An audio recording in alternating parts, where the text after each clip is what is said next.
নাটক তারা সাজিয়েছে আয়নাগর নাম। গত 6 মাসে বিভিন্ন জিনিস তারা এনে সেখানে তারা একটি আয়নাগর ভিজিট করেছে, কথা বলেছে। তো এটা বাংলার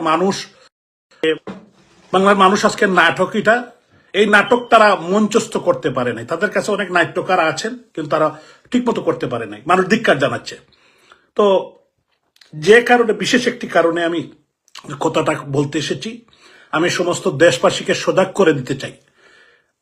আপনারা জানেন যে ব্রিটিশ এফসিও তাদের যারা ব্রিটিশ নাগরিকদেরকে বাংলাদেশে তারা সজাগ থাকার জন্য, যে বাংলাদেশে জঙ্গি হামলা হতে পারে, বিভিন্ন হামলা হতে পারে, এবং একটি বিশেষ জায়গা থেকে সরকারের উচ্চ পর্যায় থেকে একটি মেসেজ, যেটা হলো যে এই জঙ্গি গোষ্ঠী বিভিন্নভাবে, বিশেষ করে মুক্ত চিন্তার মানুষ, কবি, সাহিত্যিক, সাংবাদিক এবং নারী, শিশুদের উপর তারা হামলা চালাতে পারে, তারা হামলা করে হত্যা করতে পারে। এবং এই দায়ভারটা আওয়ামী লীগের উপর, আওয়ামী লীগ, যুবলীগ, ছাত্রলীগ, স্বেচ্ছাসেবক লীগ, শ্রমিক লীগ, মহিলা আওয়ামী লীগ, মহিলা যুবলীগ, আমাদের তৃণমূলের কর্মীদের উপর চাপিয়ে দেওয়ার চেষ্টা করবে।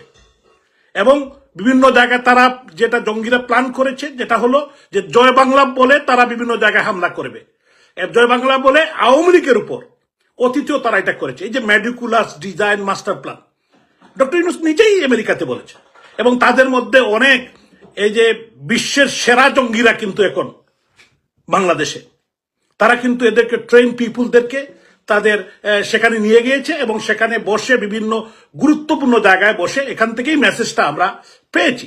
তো আমি সমস্ত দেশবাসীকে, মুক্ত মনের মানুষ, সাংবাদিক, বুদ্ধিজীবী, আমাদের প্রাণের বাংলাদেশে যারা আজকে বিভিন্নভাবে কথা বলছেন, তারা বিভিন্ন সেক্টরে কথা বলছেন যে এরা যে দেশটাকে ধ্বংস করে দিয়েছে, এরা এরা যে দেশের যে ইকোনমি, দেশের মানুষকে এবং এই দেশকে একটি জঙ্গি রাষ্ট্র বানানোর যে পায়তারা, গণতন্ত্র থেকে সরে যাওয়া, জোর করে ক্ষমতা দখল করা, 5ই আগস্টে তারা যেটা যে হামলা করেছিল বঙ্গবন্ধুর